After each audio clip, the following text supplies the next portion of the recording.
আমার মতন একজন 3 টাকার চাকরিওয়ালা মুলবি যদি আপনাকে বলতে যায়, হয় আপনি অন্যায় করছেন, আপনার বাড়িতে কেন মদের আড্ডা হবে, আপনার অফিসে কেন মদের আড্ডা হবে, আপনি কেন মদ খাচ্ছেন, আপনি আর অন্যদেরকে নিয়ে মদ খাচ্ছেন কেন, আরে পার্টির নামে, আপনি যে পার্টির নামে মদের ভাটি খুলেছেন, এর জবাব কে দেবে?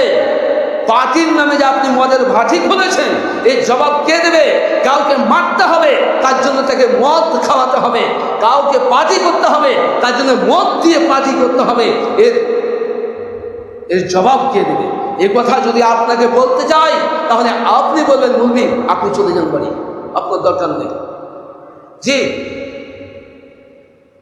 সম্মানিত দিনী ভাই সকল, বলতে চাচ্ছিলাম, সমাজে আজকে মন্দ কাজে নিষেধ, ভালো কাজে আদেশ, মন্দ কাজে নিষেধ, এই দুটো বিষয় আমাদের কাছ থেকে উঠে গেছে, আমরা করতে পারছি না।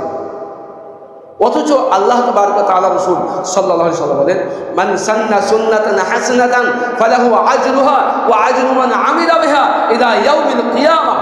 আল্লাহ তাবারক ওয়া তাআলা, রাসূল সাল্লাল্লাহু আলাইহি ওয়াসাল্লাম বলে, কেউ যদি কাউকে ভালো কাজের উপদেশ করে, ভালো কথা বলে, ভালো পথ দেখায়, ভালো রাস্তায় ডাকে, এবং সেই লোকটি যদি ভালো কাজ করে, ভালো পথে আসে, ভালো উপদেশ মেনে নেয়, তাহলে লোকটি যতদিন ভালো আমল করবে, যতদিন ভালো পথে থাকবে, যতদিন লোকটা ভালো কাজ করবে, এই লোকটা ওই লোকটাকে সদুপদেশ দেওয়ার জন্য, উপদেশ দেওয়ার জন্য, ওই লোকটা যতগুলো নেকির কাজ করবে, যতগুলো সৎ আমল করবে, ভালো কাজ করবে, তার বিনিময় আল্লাহ তাবারক ওয়া তাআলা এই লোকটির আমল নামাতে দান করবেন। সুবহানাল্লাহ। আলহামদুলিল্লাহ, আলহামদুলিল্লাহি ওয়া কাফা ওয়া সালামুন আলা ইবাদিহিল্লাযীনা ইসতাফা, আম্মা বা'দ, ফাইন্না খায়রাল হাদীসি কিতাবুল্লাহ ওয়া খায়রাল হাদী হাদী মুহাম্মাদিন সাল্লাল্লাহু আলাইহি ওয়াসাল্লাম ওয়া শাররাল উমুরি মুহদাসাতুহা ওয়া কুল্লু মুহদাসাতিন বিদআহ ওয়া কুল্লু বিদআতিন দালালাহ ওয়া কুল্লু দালালাতিন ফিন-নার। আউযু বিল্লাহি মিনাশ শাইতানির রাজীম। বিসমিল্লাহির রাহমানির রহিম। ওয়াল তাকুম মিনকুম উম্মাতুন ইয়াদউনা ইলাল খায়র ওয়া ইয়া'মুরুনা বিল মা'রুফি ওয়া ইয়ানহাউনা 'আনিল মুনকার ওয়া উলাইকা হুমুল মুফলিহুন। وقال الله تبارك وتعالى: كنتم خير أمة أخرجت للناس تأمرون بالمعروف وتنهون عن المنكر وتؤمنون بالله. وقال النبي صلى الله تعالى عليه وسلم عن أبي هريرة رضي الله تعالى عنه قال: قال رسول الله صلى الله عليه وسلم: من رأى منكم منكرا فليغير بيده ومن لم يستطع فبلسانه ومن لم يستطع فبقلبه وذلك ضعف الإيمان. শ্রদ্ধেয় সম্মানিত যিনি মুসল্লিগণ, প্রশংসা মহান আল্লাহ পাক রব্বুল আলামিনের জন্য, যেই মহান আল্লাহ পাক রব্বুল আলামিনের ইশারায়, যেই মহান আল্লাহ পাক রব্বুল আলামিনের ক্ষমতায়, যেই মহান আল্লাহ পাক রব্বুল আলামিনের বিশেষ অনুগ্রহে আমরা আজকে জুমার মসজিদে উপস্থিত হতে পেরেছি, সেই মহান মাহমুদের দরবারে আমরা শুকরিয়া জ্ঞাপন করি, আলহামদুলিল্লাহ। তারপরে তার প্রেরিত রাসূল নবী মুহাম্মদ রাসূলুল্লাহ সাল্লাল্লাহু আলাইহি ওয়াসাল্লামের প্রতি আল্লাহর অসংখ্য দরুদ ও সালাম শান্তির ধারা বর্ষিত হোক, আমিন। আল্লাহুম্মা সাল্লি আলাইহি আল্লাহুম্মা বারিক আলাইহি আল্লাহুম্মা আমিন। সম্মানিত দিনী ভাই সকল, কোরআনে কারীম থেকে দুটি জায়গায় দুটি আয়াতের কিছু অংশ তেলাওয়াত করলাম। ইনশাআল্লাহ আজিজ, এই আয়াতটিকে কেন্দ্রবিন্দুর মধ্যে রেখে সব সময়কে সামনে নিয়ে আজকের একটি বিষয়ের উপরে আলোচনা করব বলে আশাবাদী। আল্লাহ তাবারক ওয়া তাআলার কাছে বিনীত প্রার্থনা, তিনি যেন বড় মেহেরবানি করে এমনই কথাগুলি বলার তৌফিক দিন, যে কথাগুলি যেন আমাদের এবং সকলের শোনার পরে যেন আমল করার তৌফিক দান করে দেন, আমিন। আল্লাহুম্মা আমিন। সম্মানিত দিনী ভাই সকল, আজকের যে আলোচনা বিষয় হচ্ছে তা'মুরুনা বিল মা'রুফ ওয়া তানহাউনা আনিল মুনকার, ভালো কাজের আদেশ এবং মন্দ কাজের নিষেধ। এই বিষয়টিকে কেন্দ্রবিন্দুর মধ্যে রেখে স্বল্প সময়কে সামনে নিয়ে আপনাদের সামনে কিছু গুরুত্বপূর্ণ তথ্য বা তথ্যবহল বিবরণ আপনাদের সামনে পেশ করব বলে আশা করছি ইনশাআল্লাহ।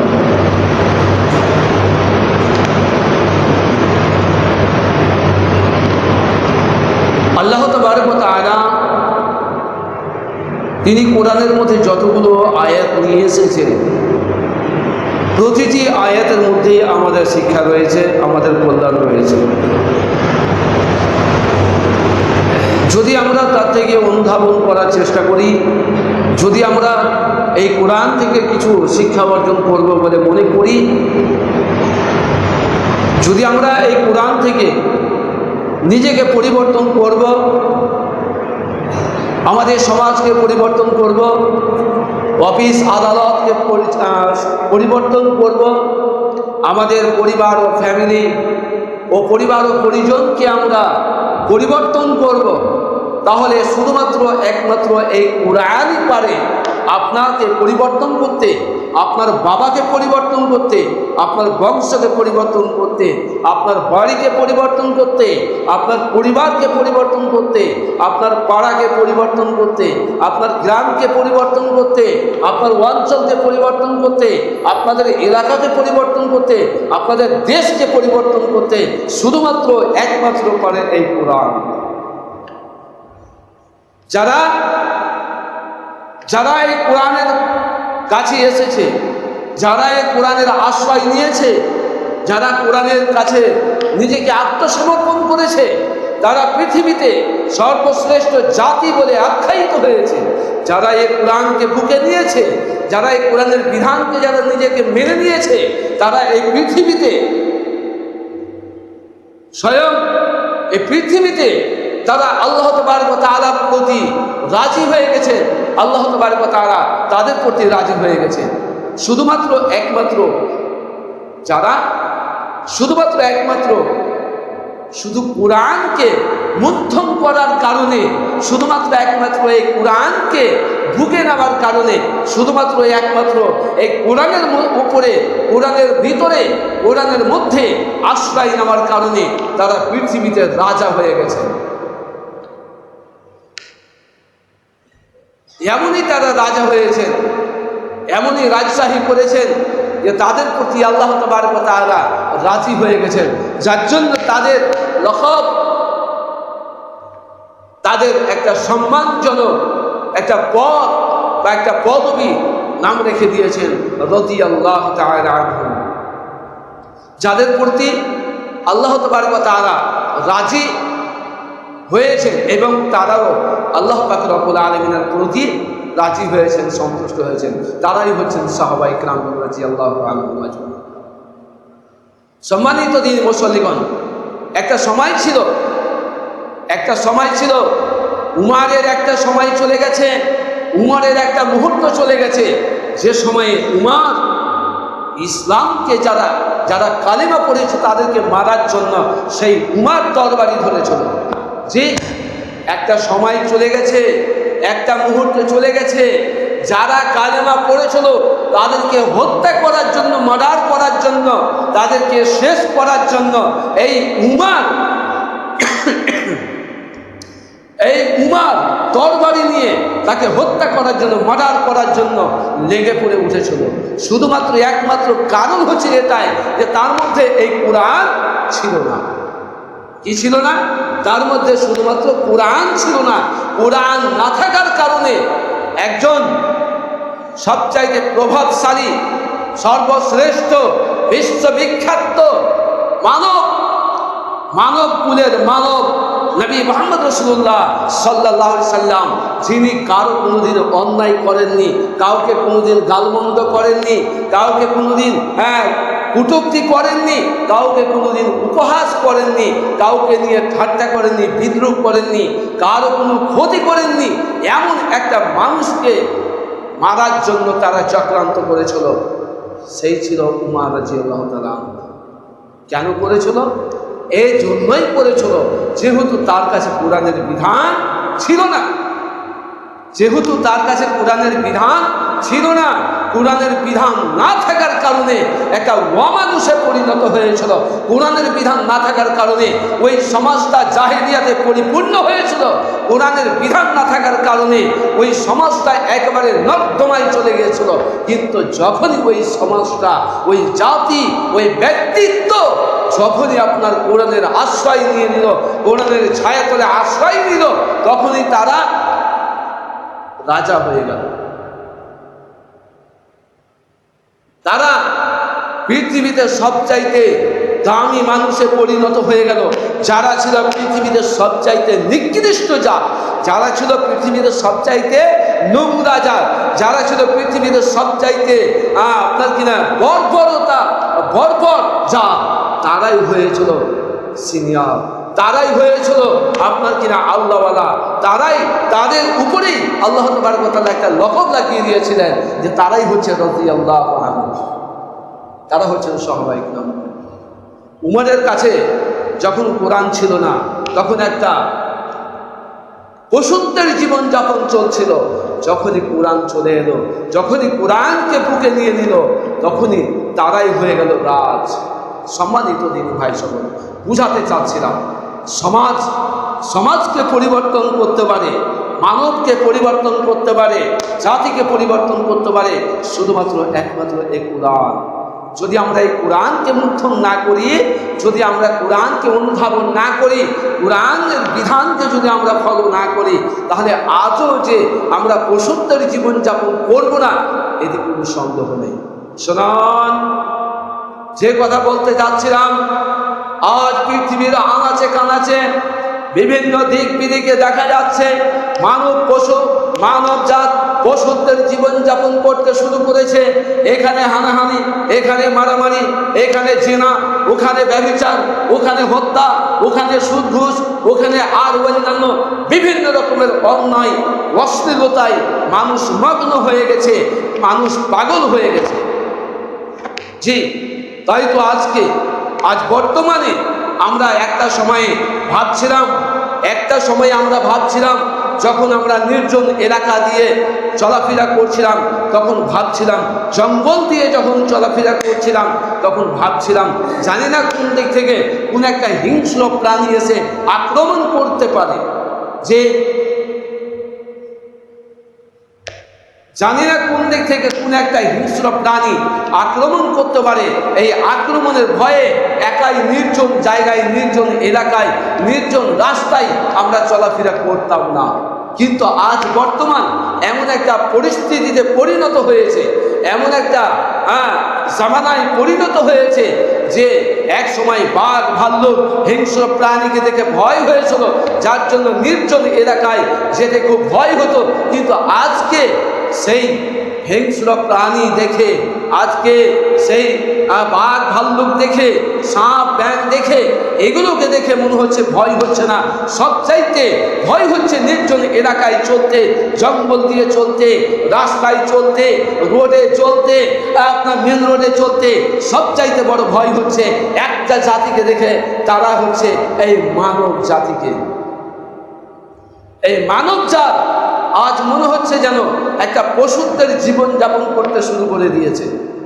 তাই যদি না হয়, তাহলে আজকে পৃথিবীর আনাচে কানাচে আপনারা খবরে শুনতে পাচ্ছেন, মানুষকে হিংস্র প্রাণীর মতন নষ্ট করে দিচ্ছে, শেষ করে দিচ্ছে, জীবনকে বরবাদ করে দিচ্ছে। শুধু আপনার জীবন বরবাদ করছে না, বরং তার জীবনে বিরাট বড় একটা আতঙ্কের একটা দাগ লাগিয়ে চলে যাচ্ছে। কারা করছে? এটা মানব জাতিরাই করছে, মানুষেরাই করছে। মানুষরাই মানুষদের উপরে, যেমন আপনার জিওগ্রাফিক চ্যানেলে আপনার দেখতে পান একটা পশু, একটা হরিণকে একটা বাঘ যেভাবে ধাওয়া করছে, যেভাবে ছুটছে তাকে ধরার জন্য, সে নিজের জান বাঁচাবার জন্য দৌড়াচ্ছে, আর পিছন দিক থেকে বাঘ তাকে খাবার জন্য দৌড়াচ্ছে। সে নিজের জান বাঁচার জন্য দৌড়াচ্ছে, আর এই দিকে বাঘ আপনার কিনা দৌড়াচ্ছে। তাকে যে কোনো মূল্যেই হোক, যেভাবেই হোক, তাকে ধরে কোনো রকমভাবে আছড়ে ফেলে দিয়ে তাকে তার রুজি রুটির ব্যবস্থা বানিয়ে দিচ্ছেন। সম্মানিত দিনী ভাই সকল, বোঝাতে চাচ্ছিলাম যে একটা হিংস্র প্রাণী, একটা বাঘ যেভাবে একটা হরিণকে, একটা অন্যান্য পশুকে ধরে খাচ্ছে, অনুরূপ আজ বর্তমানে মানব জাত আজকে মানুষ হয়ে মানুষকে যেন সেইভাবে ধরে ধরে খাচ্ছে। যদিচ আল্লাহ তাবারক ওয়া তাআলা ওয়ালা তাকতুলু নাফসাল্লাতী হারামাল্লাহ ইল্লা বিল হাক্কি ওয়া লা ইয়াসনুন, আল্লাহ পাক কোরআনে বলেন, আমি তোমাদের প্রতি মানুষের রক্ত, মানুষের গোশত আমি তোমাদের প্রতি হারাম করে দিয়েছি। আজ টিভি টেলিভিশনের মধ্যে খবর পাচ্ছেন, আজকে কলকাতার মাটিতে বেশ কয়েকদিন আগে একটা বিশাল একটা দুর্ঘটনা ঘটে গেল। একটা মহিলা ডাক্তারের সঙ্গে একটা বিশাল একটা দুর্ঘটনা ঘটে গেল। তাকে যা ইচ্ছা তাই করে তাকে মার্ডার করে দিয়েছে, তা ভালো করেছে। তাকে মার্ডার করেছে, সে তো একটা ব্যাপার করেছে। তাকে হত্যা করেছে, তারা তো একটা করেছে, কিন্তু শুধু হত্যা করে নাই, একাধিক পুরুষ পশুত্বের মতন তার সঙ্গে দুর্ব্যবহার করে তাকে চিরতরে জীবনের মতন তাকে শেষ করে দিয়েছে, বিদায় করে দিয়েছে। তাহলে এরা পশুত্বের নাই নয়তো কি? এরা জানোয়ারের মতন নয়তো কি? তাহলে মানুষই তো মানুষের উপর অত্যাচার করেছে। আজ বেশ কয়েক বছর আগে বাংলাদেশের মাটিতে মাদ্রাসা ছাদের উপরে আপনার কিনা একজন মহিলাকে শিক্ষক অপকর্ম করার জন্য তাকে প্রস্তাব দেয়, সেই প্রস্তাবে রাজি না হওয়ার কারণে মাদ্রাসা ছাদের উপরে তাকে তুলে দিয়ে তার গায়ে কেরাসিন ঢেলে দিয়ে তাকে দুনিয়া থেকে তাকে বিদায় করে দিল। চলুন, ইউপির মাটিতে বেশ কয়েকদিন আগে, এই তো আপনার এক বছর পূর্ণ হয়নি, সেইখানে আসমা নামে মাত্র সামান্য 6 বছরের মেয়ে, তাকে ধর্ষণ করে মন্দিরে ঢুকে তাকে ধর্ষণ করে জীবনের মতন তাকে বিদায় করে দিল। এগুলো পশুদের জীবন নয়তো কার? এরা কি আশরাফুল মাখলুকাত? আল্লাহ বলছেন, আমি লাকাদ খালাকনাল ইনসানা ফি আহসানি তাকওয়িম, আমি মানব জাতিকে সর্বশ্রেষ্ঠ আশরাফুল মাখলুকাত করে আমি সৃষ্টি করলাম। কিন্তু তাদের আচার, তাদের ব্যবহার, তাদের আদর্শ, তাদের আখলাক, তাদের চরিত্র, এদের অবস্থা হয়ে গেল কি? সুম্মা রাদাদনাহু আসফালা সাফিলিন, এরা নামতে নামতে নামতে নামতে পশুত্বের নেই হয়ে গেল। সম্মানিত দিনী ভাই সকল, তাহলে এই অন্যায়গুলো কারা করছেন? আজকে আপনাকে দেখে আমার ভয় হচ্ছে, সমাজকে দেখে ভয় হচ্ছে, আপনাকে দেখে আমি নিরাপদ নই, আপনাকে দেখে আমি নিশ্চিত নই। আপনাকে আমি কি করে ভরসা করি, আপনাকে কি করে বিশ্বাস করি যে আপনি আমার অন্তরঙ্গ বন্ধু হবেন? জি, আপনি আজকে অন্তরঙ্গ বন্ধু হলেন, আজকে আপনি আমার বন্ধু হলেন। আপনি বন্ধু হয়ে যে কালকে যে আপনি আমার পিছনকে ধাওয়া করবেন না, এর কোনো নিশ্চয়তা আছে? জি, মোবাইলে খবর শুনছেন, মেয়েটা রাত্রি 2টা পর্যন্ত পেশেন্ট দেখেছে, পেশেন্টের সেবা করেছে। সমস্ত পেশেন্টরাই রিপোর্ট দিয়েছে যে এই মহিলা ডাক্তারের মতন ডাক্তার আমরা এই এলাকাতে পাইনি। এত সুন্দর সার্ভিসিং দিয়েছে, এত সুন্দর সেবা করেছে। সেই মহিলাটাকে এইভাবে একাধিক পুরুষ আপনার কিনা পশুদের মতন করে তাকে জীবন থেকে শেষ করে দিল। তাহলে এটা কারা করেছে? এটা তো মানুষেরাই করেছে। তাহলে এর থেকে ফিরে আসার পথ একটাই, যে শুধুমাত্র আল্লাহকে ভয় করা। সম্মানিত দিনী ভাই সকল, বুঝাতে চাচ্ছিলাম যে পৃথিবীর আনাচে কানাচে বিভিন্ন জায়গায় আমাদের অন্যায় অশ্লীলতায় আমাদের পরিপূর্ণ হয়ে গেছে। যদি আমরা এর থেকে আমাদের সন্তানদেরকে রক্ষা না করি, এর থেকে যদি আমাদের সমাজকে যদি আমরা বাঁচাবার চেষ্টা না করি, তাহলে বছরেই আমাদের উপরে আল্লাহর অভিশাপ আসবেই আসবে। গুজরাটের মাটিতে কয়েকদিন আগে গুজরাটের মাটিতে বিরাট একটা ভূমিকম্প হয়ে গেল, যেখানে 10 তলা 20 তলা বিল্ডিংগুলো এমনিতেই আপনার কিনা কাগজের ছিঁড়া কাগজের মতন সে উঠে পড়ে গেল। এগুলো কেন হচ্ছে? জাহাদাল ফাসাদু ফিল বাররি ওয়াল বাহরি বিমা কাসাবাত আইদিন নাস। এগুলো হওয়ার অন্য কোনো কারণ নয়। এগুলো আল্লাহ পাক রব্বুল আলামিন বলছেন, যেমন কিছু মানুষ কি আল্লাহ তাবারক ওয়া তাআলা পরীক্ষা করার জন্য এইভাবে বলছেন, ফাআম্মাল ইনসানু ইযা মাবতালাহু ফাকাদারা আলাইহি রিজকা ফায়াকুলু রাব্বি আকরামান। প্রসঙ্গটি একটু অন্যদিকে যাচ্ছি। আল্লাহ তাবারক ওয়া তাআলা বলছেন, ফাআম্মাল ইনসানু ইযা মাবতালাহু ফাকাদারা আলাইহি রিজকা ফায়াকুলু রাব্বি আকরামান। আল্লাহ তাবারক ওয়া তাআলা যখন কাউকে প্রভাবশালী করেন, যখন কাউকে ধন দৌলত দেন, যখন কাউকে অট্টালিকা দেন, যখন কাউকে আল্লাহ পাক রব্বুল আলামিন সম্মান দেন, তখন সে বলে ফায়াকুলু রাব্বি আকরামান। তখন সে বলে আমি এই সম্মান পেয়েছি মহান আল্লাহ পাক রব্বুল আলামিনের পক্ষ থেকে। তখন সে বলে আমি এই দৌলত পেয়েছি আল্লাহর পক্ষ থেকে। আর ওয়া আম্মাল ইনসানু ইযা মাবতালাহু ফাকাদারা আলাইহি রিজকা ফায়াকুলু রাব্বি আহানান। আর আল্লাহ পাক রব্বুল আলামিন তাকে যাচাই ও বাছাই করার জন্য যখন একটুখানি বিপদ দিয়ে থাকে, তখন সে বলে আল্লাহ আমার ক্ষতি করে দিল, আল্লাহ আমার ক্ষতি করে দিল, আল্লাহ আমাকে ধ্বংস করে দিল, আল্লাহ আমাকে চিনতে পারলো না। সম্মানিত দিনী মুসল্লিগণ, বুঝাতে চাচ্ছিলাম আল্লাহ পাক রব্বুল আলামিন বলেছেন কাল্লা, কখনো নয়। আল্লাহ বলতে পারলেন যে না, আমি করিনি এগুলো, আমি তোমাদের ধ্বংস কামনা করিনি, আমি তোমাদের কিছু ধ্বংস করিনি, নষ্ট করিনি, না করিনি, এ কথা বলেননি। তিনি বলছেন কাল্লা, আমি কখনো করি না, আমি তোমাদের উপরে জুলুম করি না, তোমাদের উপরে অত্যাচার করি না, তোমাদের উপরে অন্যায় করি না, কাল্লা আমি কখনো করি না। জাহারাল ফাসাদু ফিল বাররি ওয়াল বাহরি বিমা কাসাবাত আইদিন নাস। আল্লাহ তাবারক ওয়া তাআলা বলেন শুধুমাত্র তোমাদের উপরে যে আযাব আছে, গজব আছে, অভিশাপ আছে, লানত আছে, এগুলো আসার একটাই শুধুমাত্র কারণ যে তোমরা যা আমল করো তার বিনিময়ে আমি সেটা দিয়ে থাকি। এটা আমি দিতে চাইনি। আল্লাহ বলছেন আমি এটা দিতে চাইনি, আমি এটা পছন্দ করিনি, কিন্তু আমি তোমাদের আমলের বিনিময়ে, আমলের কারণে, তোমাদের দুর্ব্যবহারের কারণে, তোমাদের জুলুমের কারণে, তোমাদের আদর্শ, তোমাদের চরিত্র, তোমাদের ব্যবহার, এর জন্য আমি তোমাদের উপরে এইসব আযাব ও গজব দিয়ে আমি তোমাদেরকে শায়েস্তা করে থাকি। আসুন, যে আয়াতটি করেছিলাম, বিষয়টি করেছিলাম সৎ কাজে আদেশ ও অসৎ কাজের নিষেধ। আমরা কতটুকু মানুষকে আমরা ভালো কাজের দিকে আহ্বান করেছি, কতটুকু মানুষকে আমরা সৎ কাজে দেখেছি। আমরা আল্লাহ তাবারক ওয়া তাআলা বলছেন ওয়ালতাকুম মিনকুম উম্মাতুন ইয়াদউনা ইলাল খায়র ওয়া ইয়া'মুরুনা বিল মা'রুফ ওয়া ইয়ানহাউনা 'আনিল মুনকার আউলাইকা হুমুল মুফলিহুন। আল্লাহ তাবারক ওয়া তাআলা বলছেন ওয়ালতাকুম মিনকুম উম্মাতুন ইয়াদউনা ইলাল খায়র, তোমরা এমন একটা উম্মতের দল, তোমাদের মধ্যে এমন একটা দল থাকা দরকার, তোমাদের মধ্যে এমন একটা গোষ্ঠী থাকতে হবে, তোমাদের মধ্যে এমন একটা নেতৃত্ব থাকতে হবে যারা তা'মুরুনা বিল মা'রুফ ওয়া তানহাউনা আনিল মুনকার, যারা মানুষকে সঠিক কথা বলবে, ভালো কথা বলবে, ভালো কাজের দিকে মানুষকে আহ্বান করবে, ভালো পথে মানুষকে ডাকবে। তা'মুরুনা বিল মা'রুফ ওয়া তানহাউনা আনিল মুনকার, এবং তারা অন্যায় কাজ দেখলে, তারা সমাজে কিছু অন্যায় দেখলে তারা বাধা দেবে। আজ সমাজে বাধা খেয়ে দেবে। আমার মতন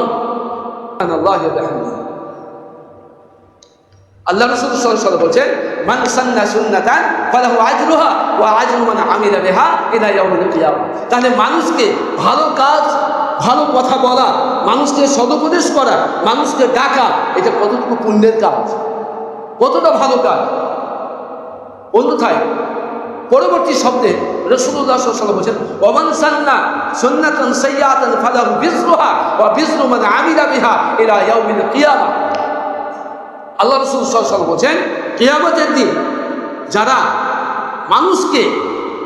যারা পার্থিব জীবনে মানুষকে অন্যায় কাজে সহযোগিতা করলো, অন্যায় কাজে সহযোগিতা করলো, মন্দ কাজে সহযোগিতা করলো। আসুন ভাই, চলেন আমরা পার্টি করি। পার্টিতে গিয়ে মদের বোতল আছে, আর অন্যান্য আরো কিছু আছে যেগুলো নাম বলতে পারছি না।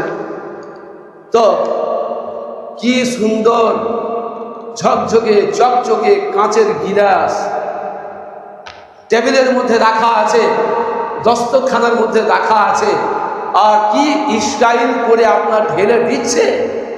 বলছে ভাই খানে বেটা, বলছে ভাই আমি এগুলো খাই না, এগুলো খাই না, কিছু পার্টির ব্যাপার বুঝতে পারছেন তো, এটা তো পার্টির ব্যাপার।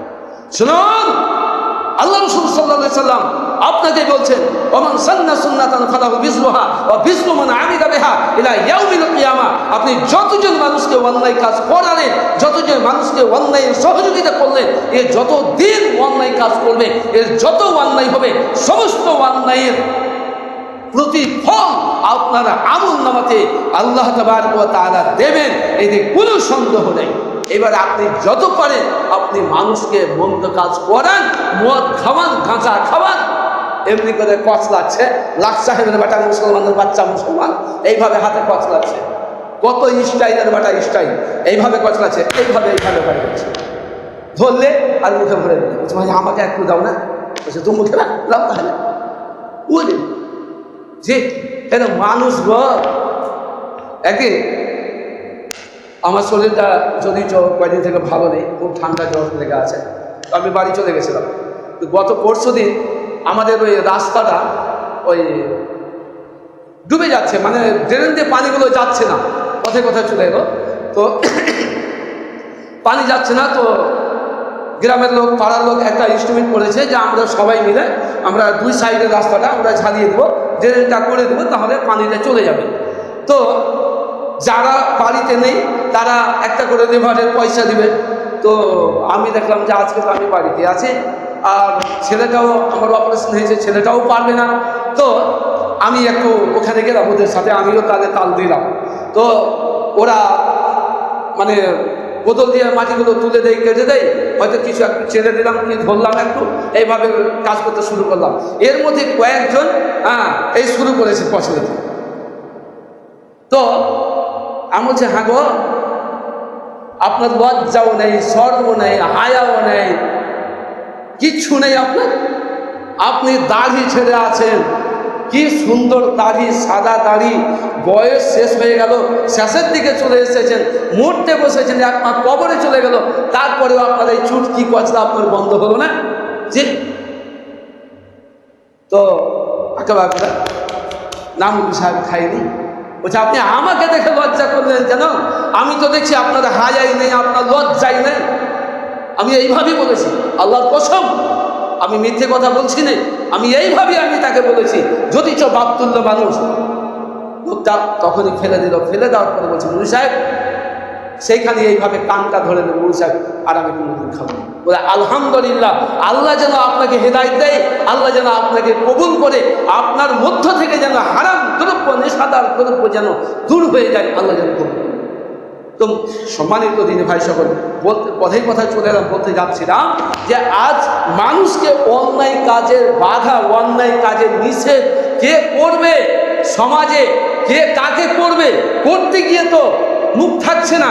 অথচ আল্লাহ রাসূল সাল্লাল্লাহু আলাইহি ওয়াসাল্লাম বলে, সময় যদিও শেষের দিকে চলে এলাম, রাসূল সাল্লাল্লাহু আলাইহি ওয়াসাল্লাম বলছেন, মান রাআ মিনকুম মুনকারান ফালিয়ুগাইয়ির বিয়াদিহি ওয়া মান লাম ইস্তাতি ফাবিলিসানিহি ওয়া মান লাম ইস্তাতি ফাবিকলবিহি ওয়া যালিকা আযাফুল ঈমান। আমাদের মধ্যে ঈমান আছে কিনা একটু দেখাচ্ছি, আমাদের মধ্যে ঈমান আছে কিনা। আল্লাহ রাসূল সাল্লাল্লাহু আলাইহি ওয়াসাল্লাম বলেন, মান রাআ মিনকুম মুনকারান ফালিয়ুগাইয়ির বিয়াদিহি ওয়া মান লাম ইস্তাতি ফাবিলিসানিহি ওয়া মান লাম ইস্তাতি ফাবিকলবিহি ওয়া যালিকা আযাফুল ঈমান। আল্লাহ রাসূল সাল্লাল্লাহু আলাইহি ওয়াসাল্লাম বললেন, মান রাআ মিনকুম মুনকারান ফালিয়ুগাইয়ির বিহাদিহি। ওগো সমাজ, ওগো মুসলিম সমাজ, ওগো মুসলমান জাত, তোমরা শুনে নাও, মান রাআ মিনকুম মুনকারান ফালিয়ুগাইয়ির বিহাদিহি। যখন তোমাদের সামনে কাউকে কোনো অন্যায় কাজ করতে দেখবে, অন্যায় কাজে দেখবে, অশ্লীলতায় নিমগ্ন দেখবে, তখন তোমার কাজ হবে, তোমার দায়িত্ব হবে সেই লোকটাকে বাধা দেওয়া। মান রাআ মিনকুম মুনকারান ফালিয়ুগাইয়ির বিয়াদিহি। তোমাকে শক্তি প্রয়োগ করে যথাসাধ্যভাবে তোমাকে বাধা দিতে হবে, নিষেধ করতে হবে, অন্যায়ের প্রতি বাদ করতে হবে। জি, আজকে বলছেন কি বিষয়ে বাধা দিতে যাবো, ওই যদি বাধা দিতে কিছু বলতে যেত আমাকেই দোষারোপ করে বসে থাকবে। এই তো সমাজের অবস্থা হয়ে গেছে। এই জন্য কেউ কাউকে আর কিছু বলতে পারছে না। নিজের বাড়িতে ছেলে মেয়েগুলো নামাজ তো নেই, রাত 12টায় 1টায় গেম খেলে আসছে, আজকে মোবাইল হাতে দিয়ে দিয়েছি আর দিন রাত 24 ঘন্টা ফ্রি ফায়ার চলছে। বলেন আপনার মসজিদের পিছন দিকে কতটি ছেলে রাত 10টা 11টা পর্যন্ত ফ্রি ফায়ার খেলে? বলেন একদিন কোনো বাবা, একদিন কোনো পিতা এসে দেখেছেন, বলেছেন যে আমার ছেলেটা বাড়িতে নেই কেন রে রাত 10টা 11টা পর্যন্ত? দেখেন প্রতিদিন এসে দেখে যাবেন, আমি দেখতে পাই, আপনারা এসে দেখে যাবেন প্রতিদিন রাত 10টা 11টা পর্যন্ত এখানে ফ্রি ফায়ার চলছে।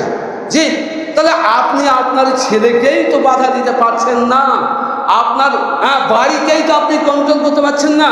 এই জন্য পূর্বে একটা কথা বললাম যে এমন একটা সময় ছিল যে যাদের কাছে কোরআন ছিল না তারা পশুদের জীবনযাপন করেছিল, কিন্তু যখনই তারা কোরআনের ছায়া করে আসলো তখনই তারা রাদিয়াল্লাহু আনহু হয়ে গেল। কিন্তু আজ আপনার কাছে কোরআন থাকার পরেও, আপনার কাছে হাদিস থাকার পরেও আপনার ছেলেটা ফ্রি ফায়ার খেলছে, আপনার ছেলেটা মদ খাচ্ছে, আপনার ছেলেটা জুয়া খেলছে, আপনার ছেলেটা নামাজ পড়ছে না, আপনার বাড়িতে জাহান্নামের লোকরে ঢুকে আছে, আপনার বাড়িতে জাহান্নামের আগুন চলছে, আপনি কিছুই বলতে পারছেন না। যে বাবা আপনি নিজেই তো সেই দিকে নেই, আপনি নিজেই তো মদখোর, আপনি নিজেই তো নেশাখোর, আপনি নিজেই তো জুয়াখোর, আপনি নিজেই তো চেনাখোর, তা আপনি আপনার ছেলেকে কি করে বাধা দিবেন? শুনুন, আল্লাহ রাসূল সাল্লাল্লাহু আলাইহি ওয়াসাল্লাম বলছেন কিয়ামতের দিন প্রত্যেক অভিভাবককে, প্রত্যেক গার্জেনকে জিজ্ঞাসা করা হবে তার দায়িত্ব সম্পর্কে। যদি তার দায়িত্ব সঠিকভাবে পালন করে থাকে তাহলে তার বাঁচার কোনো পথঘাট আছে, আর যদি সে দায়িত্ব পালন ঠিকভাবে না করে থাকে, হাদিস ও কোরআনের দৃষ্টিতে যদি সে দায়িত্ব ঠিকভাবে পালন না করে থাকে তাহলে সে জবাব দিতে পারবে না, তার জাহান্নামে যাওয়ার পথ ছাড়া আর কোনো পথ থাকবে না। যাই হোক, আমি আর কথা বাড়াতে চাইছি না, এখান থেকে আমি আজকের সংক্ষিপ্ত আলোচনা এটি করছি। সকলের প্রতি বিনীত অনুরোধ হয় আমরা একটুকু সচেতন হওয়ার চেষ্টা করি, আমরা একটুকু সচেতন হওয়ার চেষ্টা করি। বক্তব্য শোনাটা বড় কথা নয়, জুমার খুতবা অনেক শুনছেন, অনেক জায়গায় বক্তব্য শুনছেন, টিভি টেলিভিশনে মোবাইলে বহু বক্তব্য শুনছেন।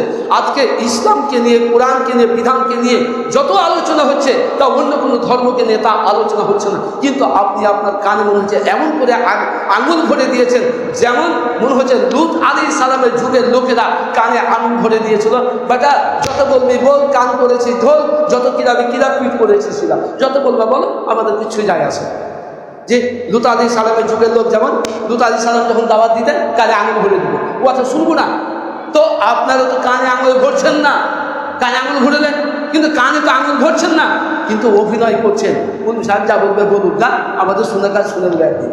জি, এর জবাব দিতে হবে, এর জবাব দিতে হবে।